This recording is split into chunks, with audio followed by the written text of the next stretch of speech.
देश में राज्यसभा चुनाव है और कांग्रेस में तनाव है। इसकी वजह है बीजेपी का मिशन मोड। देश की सबसे बड़ी पार्टी इस वक्त लोकसभा से लेकर राज्यसभा तक में बहुमत का आंकड़ा छूने में जुगत लगा रही है। अमित शाह की यही चाल राहुल गांधी के लिए सबसे बड़ा सिरदर्द बन गई है। इस वक्त कांग्रेस का हाल इतना बुरा है कि पार्टी अध्यक्ष खड़गे की कुर्सी पर भी तलवार लटक रही है।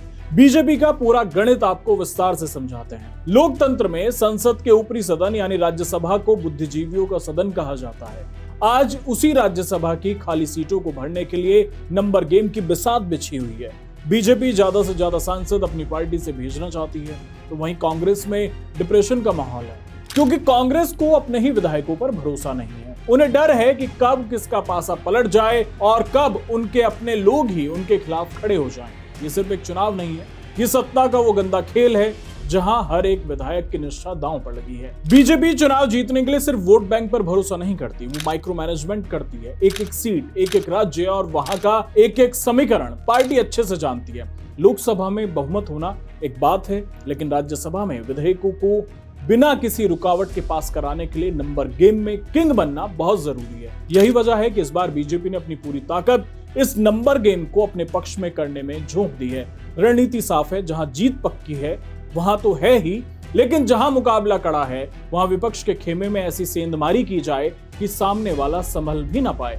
राजनीति में इसे साम दाम दंड भेद कहा जाता है। बीजेपी का फोकस इस वक्त उन निर्दलीय और छोटे दलों के विधायकों पर है जो पासा पलट सकते हैं।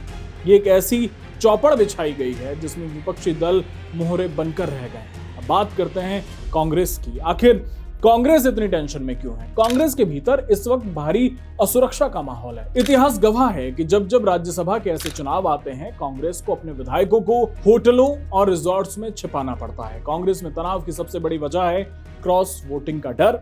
जब अपनी ही पार्टी के भीतर असंतोष चरम पर हो, जब विधायकों को लगे कि उनका भविष्य दांव पर है, तो वे पार्टी लाइन से हटकर वोट करने में एक सेकंड का भी वक्त नहीं लगाते। इस राज्यसभा चुनाव में सबकी नजरें कांग्रेस अध्यक्ष मल्लिकार्जुन खड़गे पर होंगी। कांग्रेस को उम्मीद है कि वो कर्नाटक में 3 सीटें जीते, जहां उसका नंबर गेम मजबूत है। इनमें से एक सीट मल्लिकार्जुन खड़गे की है। अगर खड़गे अपनी सीट नहीं जीत पाए तो उन्हें राज्यसभा में नेता विपक्ष का पद छोड़ना पड़ सकता है। कांग्रेस आलाकमान को इस बात का डर सता रहा है कि अगर इस चुनाव में उनके हाथ से सीटें निकली तो न सिर्फ राज्यसभा में उनकी ताकत कमजोर होगी, बल्कि राज्यों की सरकारों और उनके संगठन की साख पर भी बट्टा लग जाएगा। राज्यसभा का चुनाव गणित का वो खेल है जहां जरा सी चूक और पूरी की पूरी सीट हाथ से साफ।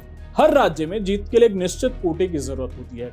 फर्स्ट प्रेफरेंस वोट किसे मिलेगा, इस पर पूरी बाजी टिकी होती है। कई राज्यों में मुकाबला इतना करीबी है कि 1 या 2 वोटों का इधर उधर होना पूरा राजनीतिक परिदृश्य बदल सकता है। बीजेपी इसी मार्जिन पर खेल रही है। वो जानती है कि विपक्ष के पास नंबर तो हैं, लेकिन वो नंबर सिर्फ कागजों पर है। जमीन पर, रिजॉर्ट्स के कमरों में और विधायकों के दिलों में क्या चल रहा है ये कोई नहीं जानता। यूपी से लेकर हिमाचल और कर्नाटक तक पहले भी ऐसे खेल देखे जा चुके हैं जहां सत्ता पक्ष ने विपक्ष के पूरे गणित को ध्वस्त कर दिया। इस बार भी बैकग्राउंड वही है, बस किरदार नए हैं। ये राज्यसभा चुनाव देश की राजनीति की कड़वी सच्चाई बयां कर रहा है। अगर लोकतंत्र में सर्वाइव करना है तो आपको फुल टाइम पॉलिटिक्स में इन्वॉल्व रहना पड़ेगा। बीजेपी का पूरा संगठन चुनाव से पहले ही जीत की पूरी रणनीति बना लेता है। वहीं कांग्रेस और विपक्षी पार्टियां इलेक्शन डेट अनाउंस होने के बाद उम्मीदवार डिसाइड तक नहीं कर पाती।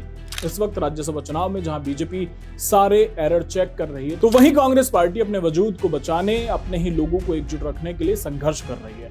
इसमें कांग्रेस कितनी कामयाब हो पाएगी ये तो वक्त ही बताएगा। आपको क्या लगता है? अपने व्यूज हमारे साथ शेयर कीजिए। साथ ही अगर आप बीजेपी की लोकसभा में बहुमत बनाने की स्ट्रेटेजी समझना चाहते हैं, उस वीडियो का लिंक डिस्क्रिप्शन बॉक्स में है, जरूर देखिएगा। धन्यवाद।